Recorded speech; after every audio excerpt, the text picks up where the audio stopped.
everyone, Marie here from Skeinz. It's so good to see you again. Sorry I didn't come and visit on Monday, which was my complete intention, was to say hello on Monday, but unfortunately I have fallen victim to the winter lurgies and ills and chills, the joys of having the children home during school holidays. But we're back behind the desk today and I've got a few things to talk about, and most importantly, the first thing I'll kick it off with is our Skeinz Speak Easy Knit Along. Or crochet along. It doesn't need to be knitting, called Holey Moley is our theme, which is happening over in the Skeinz Speakeasy. And whilst I've been a little bit under the weather the last 4 or 5 days, I have been able to do a wee bit more knitting because I have been at home and not really feeling 100%. And I have now finally, some of you may or may not know, I'm working on the Lizzie cardigan by Georgie Nicholson, aka Tiki Knits. And I chose the cardigan because it has a very large lace section across the back of the cardigan. And I thought that it fit rather well with our Holey Moley theme. But last time we spoke, I'd literally only done about this much lace, so you couldn't really get a good feel for where things were at. Well, as you can see, I've done quite a bit more. Look at that. Woohoo! Yeah, really pleased with it. Initially, when I did the swatch, you know, I mean, when you're swatching, I was only doing a couple of pattern repeats just to see how the yarn would look, and you sort of don't get a feel for it. So for those who haven't done much lace knitting and they're looking at that go, honestly, it is essentially every second row is a purl back. Now, I'll be honest with you, when it comes to knitting lace, if it doesn't have a purl back row on the wrong side, or if working in the rounder knit row every second row, I am so not doing it, because that's just me. This one is a purl back, and then the right side rows are your patterned rows, and basically it is only 2 patterned rows, and then they alternate quite easily in between. So they're 2 patterned rows, and then you're just alternating them. So it means it's really easy to be able to see where you're going and what you're doing, and more importantly, you can read your knitting. So when you're knitting along, I can actually see if I get distracted or I put it down or I'm watching something on the telly, I can know exactly where along the pattern repeat that I am at, because it's easy to actually see where you are, and that makes a huge difference. You know, it really does. And to be honest, this is only marginally slower than doing standard stocking stitch, so I'm really pleased with how this is progressing so far. And I'll just flip it around, and this is a top-down piece, so there we go. So that's the back there, and that's sort of, it's actually starting to look cardigan-like. So I'm really pleased with how that is knitting along. I'll pop the link for that pattern in the comments, so don't panic if you want to get that. And I've just been loving seeing everybody's projects with Holey Moley. I noticed that there was a Climb Every Mountain in there, which is a favourite of mine that I've worn many times, which has got its increases done as a series of yarn overhauls. And also too, there's been some pretty sizable, impressive wow projects put up as well as part of the Holey Moley theme. So that has been fantastic, absolutely fantastic to see those. So do keep them coming, because next week I'm going to give away some more prizes next week. But here are the packs that I've done sooner. So last week we did the burlesque shawl from Miss Vinegar, aka Rhiannon McCulloch, and in this week, still from Rhiannon, spin that around, is the Gorse shawl, and that requires 5 balls. Look at that. Okay, so I have got, those are all done up in Heritage Polworth.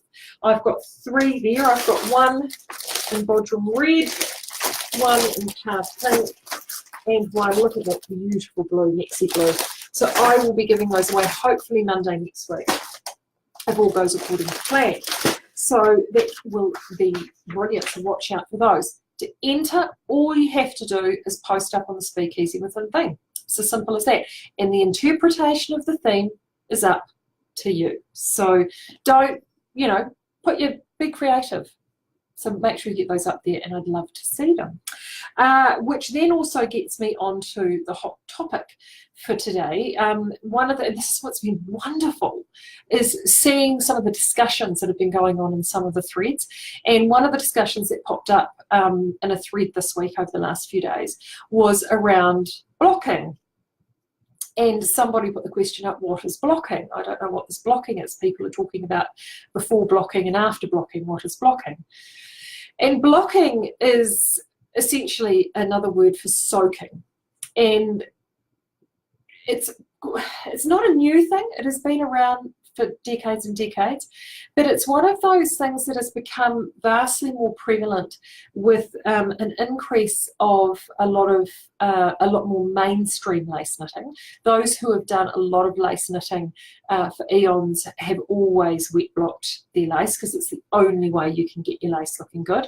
But for those with garments, they've never sort of bothered to do it. And within the discussion, there were a number of people that popped up saying, yeah, I've never seen it before. We were always just shown to take our knitted items, place a wet towel down, and then press the garment between a wet towel and a hot iron and your garment underneath. And to be honest with you, that is a perfectly viable form of blocking. Blocking takes lots of different shapes and forms. There's press blocking using an iron. There is steam blocking using jets of steam either from an iron or a commercial steamer, or you can do full wet soak blocking. And it depends on, I think, your garment, your preference, what you have available, and how easy it is to get something dry. So it does depend from project to project. And I know traditionally, when I was first knitting eons ago, and I was learning particularly garment knitting. I've been knitting for 40 odd years, but when I started knitting garments, which was in my mid-teens, back then, and I'm sure those of you who are my vintage and older will remember this, that you would have these patterns, and they were your good classic, I call it the classic Kiwi homespun jumper, which was a drop-shouldered. We all remember these. I can see recognition everywhere. The patterns, you could buy the patterns as a leaflet that was usually covered everything from DK to Aran to triple knit to chunky, all in the same pattern. They were all exactly the same, and they were either a drop-shouldered round neck basic rib jumper for men and women styling, or they had a V-neck, or sometimes if it was just a lady's pattern, it had a classic boat neck. And they were all done in the same thing, sort of essentially a square for the back, the same square in the rectangle, square in the front with your neck shaping, and a sort of a trapezoid sleeve, and then you sewed the pieces together. Even the cable jumpers were variations on this very, very basic thing. And they're great jumpers. I mean, I've still got ones at home that I have knitted for my husband and myself that have been going for, 15 plus years. Now, when I learned how to knit those, when it came to blocking, which I didn't know how to wet block back then, but when it came to blocking those, the one thing I'd always been taught is before sewing up, for best results is to actually press the individual pieces, because often you're working large swathes of fabric, or you've knitted your component parts, and they're pieces of fabric in stocking stitch. And you'll perfectly see with this one here, the one thing stocking stitch dearly loves to do, and as you can see that perfectly on that piece there, is it likes to curl over on itself, because that's the nature of the beast, the nature of the fabric. And I won't go into the physics of it, but that's what it does. So you would press those component pieces, and generally, the way I was taught was the wet hand. I used an old hand towel, wet hand towel, iron, pressed all those pieces out, and then I took those pieces and diligently mattress sewed them together. I'll get on to mattress stitch in another hot topic. I could go on about mattress stitch for hours. I love mattress stitch. That's another day for another day. So that's what I was always taught. And then you would get these nice steams, and then sometimes I would press the garment again when it was finished, but generally once it was sewn together it was as good as gold. So the need to wash the garment afterwards was sort of never really there. Fast forward now 25, 30 years, what's often gone and happened is a lot of patterns now are written in one piece. So, I mean, I ask you, when was the last time many of you knitted a pattern in component pieces? So many of them now are knitted in the round, or like this Lizzie cardigan, in one piece and seamless. And when it comes to those seamless garments, that kind of pressing step of your component pieces has actually all but disappeared. So, sorry, I have to show you this. This is so funny. Look at this face.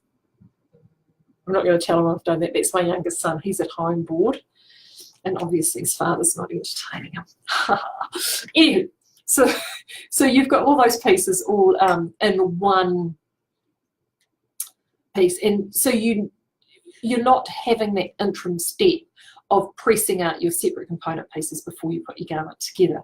So wet blocking, particularly in those garments, becomes really, really useful, because what you're then able to do is you're actually able to get that garment shaped out and have it laying out in a really lovely format.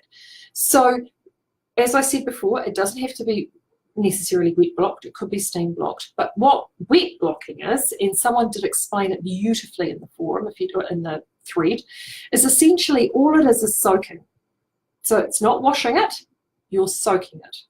And what you're wanting to do is, when you soak the yarn and the stitches, is that when you're knitting a garment, you've got generally twisted or plied yarn, which you are then twisting around your needle and knitting into a stitch, and you're actually applying energy into that stitch all the way along. So you've got all this energy, this pent-up energy sitting within your project. By adding the water to it and actually soaking it out or steaming it out, it allows all the energy to completely dissipate and your stitches to sit flat and relax. So as I mentioned before, wet blocking has been standard procedure in lace knitting for years, and I've just gone and pulled this sample from the shop is just to show you as an example. So this is the Shine On Shore by Amber O'Brien, and see how there's these beautiful little picot points here. Now this item was wet blocked and all these little points were pulled out. Now often when you knit these, they actually kind of look all scrumbled up and they don't really look particularly appealing. But when you actually wet block this and you lay this out flat on a towel or a mat, what you then get is this beautiful shape and drape. And the other thing that happens is this grows quite significantly in size. When this comes off the needles, it's all bound up with that kinetic energy, or potential energy actually, isn't it? After the knitting process, it needs to relax. Once you've actually wet blocked it and stretched it out, it actually often, particularly in items like this, blocking can increase a garment in size 20–30% quite easily. Now, one of the things, I'm just going to hold this up to the camera and hopefully you can see it. As you can see there on the stocking stitch portions and the lace portions in between, they're nice and even. And this is knitted in our orb yarn, which is a very cylindrical construction. See how nice and smooth that is? Now I'm going to hold up my one. Same construction, different composition, but the same construction. And in stocking stitch, on that cylindrical construction, you get this effect, which I don't know if you can see it quite clearly on there, and they call it railway tracks, which is where one side of the stitch looks like a pole and the other looks a bit like a barber's pole, and the other side of the stitch looks sort of quite linear. That, with blocking, that's the energy of the twisting of creating your stitch. I am told it is more obvious if you're a right-handed chucker or thrower knitter than what you are if you're a continental knitter. I'm a chucker, so for me, you know, doing things. But one of the things you can notice in this particular item, that has dissipated quite significantly with that blocking. So it is, those are the sorts of things that can help. I will wet block this, and the main reason I will wet block this is because of the lace. So if you can see there, see how that lace is quite, that's what it looks like. It's fresh off the needle, but once it's blocked, it will actually stretch out to about that. So that is definitely the benefit of blocking. If you've not done it, it's something that you've never done, you've not been doing anything wrong. It just means I think you'll get a much, much nicer finish. I've just had Diana pop up in here saying, don't forget to need one piece or two cats to help with blocking, who's always rearranging the pins. Yes, pets and blocking. I don't know how many of you out there have pets who like to assist you with your blocking. I have 2 dogs and a cat, and especially when one of the dogs is almost 100 kilos. Yes, you heard it here. He's he's 99 kilos actually at the moment. He loves nothing better when the blocking mats come out and the item goes out, and he plonks himself on the floor to guard the garment. But yeah, pets and blocking, it's like reading a newspaper on the floor back in the day with a cat. Cat's always good to help you read the newspaper. So with, I'm waffling, I know I'm waffling. One of the other things I just wanted to say, in terms of wet blocking, you don't have to have anything in the water if you choose not to. Personally, I believe having a little something in there to break the surface tension of the water, which will actually help get you better cut through into the yarn, is actually a really good thing. I use a variety of things depending on what the yarn is. I sometimes use our Skeinz Super Soft, which is our industrial grade softener that we have, and I've got, more of that coming into stock very, very soon, which helps soften up, particularly if you're using more rustic yarns. It really does help soften those up brilliantly well, and you don't rinse that. I also use fabric softer quite often too, a little dash of that just to help break the surface tension, or if I've got none of that, a little bit of hair conditioner works an absolute treat. You know, the crazy hair conditioners you've got left over from that mad relative that came to stay, and it's sitting in the, and you're like, ooh, I'm never going to use that. Perfect for blocking. So I sometimes use that, and I don't rinse. Some people I know block then rinse. I don't rinse. I soak it. I have water. I have what I would be 30 to 40 degree water, so quite warm, so more than lukewarm but certainly not hot. I submerge the garment in there, and I basically leave it there until the water goes cool. So that's usually around half an hour, and then I take my item out, and then I've got 2 or 3 big old towels that I have specifically for this purpose, and I lay them out on the bench. I put the item in there, I roll it up in the towel, I give that towel a really good squish to get out the excess moisture. Once I've got that excess moisture out, I unravel it and unroll it, and then I pop my item out on the blocking mats. What are blocking mats, you asked? I've used a variety of things for blocking mats over the years, but those foam rubber mats, you know, the ones that interlocking jigsaws, if you've got children, you would have seen them. I used to have them that had letters in them. You can actually get the foam mats now. Quite often you see those foam mats at places like Mitre 10 or Bunnings. They sell them as mats that you can put under equipment for safety or to put down for people to stand on, but they make brilliant blocking mats.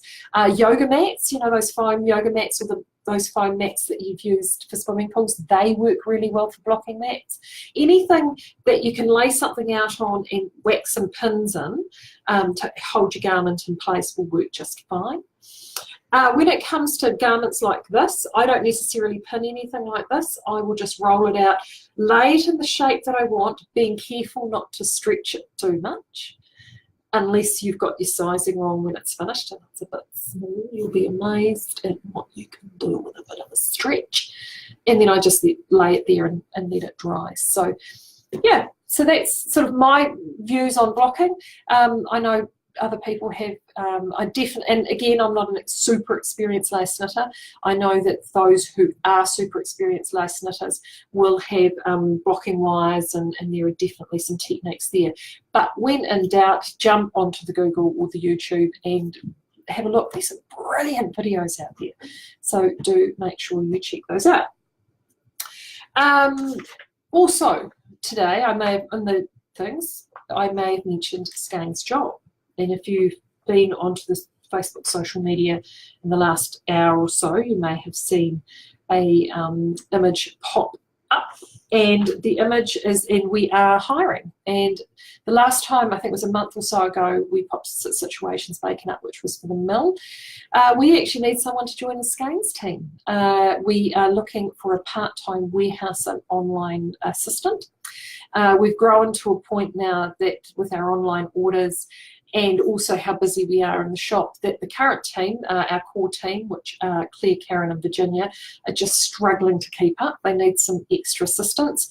And really, it's a brilliant job. If you're not wanting full-time work, because it isn't full-time, it's around 20 hours a week, but you're wanting something that gets you out of the house, fun group of people. You don't, if it's yourself or someone who you know, you don't have to know anything about yarn or knitting.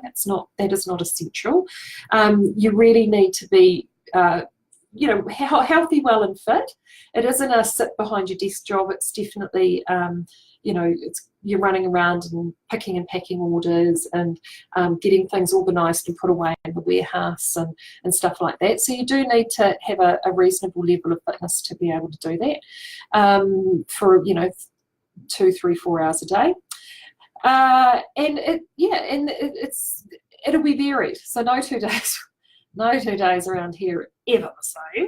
But if you want something like that, you're not wanting full time, but you are just wanting to sort of get yourself, it's a great one if you're wanting to get back into the workforce, or you're just thinking, I'm actually want to do something a little bit more pocket money. Do let us know, particularly if you're in the Hawke's Bay area. And I will put a link in the comments of where the position description is and how to get hold of an application form and what you need to do to put an application in. So if you could do that, that would be fabulous. I know most of you don't live in the Hawke's Bay area, but if you know people that do pass it on, because we'd like to get the right person, and we're always looking for good people here, if not in the Skeinz shop, definitely for the mills. So if you want to come and join Skeinz, if you are a knitter, it could be dangerous. You might end up spending everything you earn on yarn, but hey, it's worse things really, isn't there? Last but not least, Claire has asked me to give you a couple of reminders. Those craft kits, I loved seeing those who grabbed those early craft kits and have been dyeing it up and having loads of fun with them. There's I could see there was 9 left. So, and that's, once those have gone, they're gone. So they are just little starter kits of some little end and underweights and weird weight, super chunky yarn that you can play around with at home just to get used to dyeing and playing with some different techniques. Brilliant for the kids, really, really fun, and they're all in super chunks and the colours look fantastic. So have a look on the Speakeasy at some of the ones that have been posting what they've been doing. It's really, really fun. So there are some of those coming. And I just wanted to remind you too, if you've got any projects that you are planning to do in outlaw yarns, you may want to get those in and you don't have yarn in your stash, you may want to get it stashed this month. Unfortunately, 1st of August there is going to be a price increase on outlaw. Haven't been able to avoid it, and we've held off doing it for as long as we possibly can. And if actually you're in the outlaw group, I know Deb's popped a post up about some price increases around that as well, and she's been holding off. She's just started introducing price increases to her retailers, and we've been holding, but we've got to the point now that all our stock's moved through and rotated out, so we need to do that. So it is going to be, I think, it's going from Brown and Gage, $12 to $13 for Bohemia Sport, $24 to $26 for the worsted, and that's also for the Vanitas, and I think for the Muse and the Gothic. And I can't quite remember what the Nix is. I think the Nix is going to be $29.90. So yeah, we've held off as long as we could, but that's where we're at. So that's pretty much me. Nice and short today-ish. In the meantime, though, have a great weekend. Enjoy your last weekend of the school holidays if you've got the kids at home. Keep posting those projects in the Holey Moley. I'm going to do those 3 fantastic packs next week. And if you know someone who's in Hawke's Bay, or you're in Hawke's Bay yourself and you want a wee job with us, make sure you jump onto the link and you can apply. Until then, I will talk to you next week. Stay safe, stay dry, stay warm, stitch on.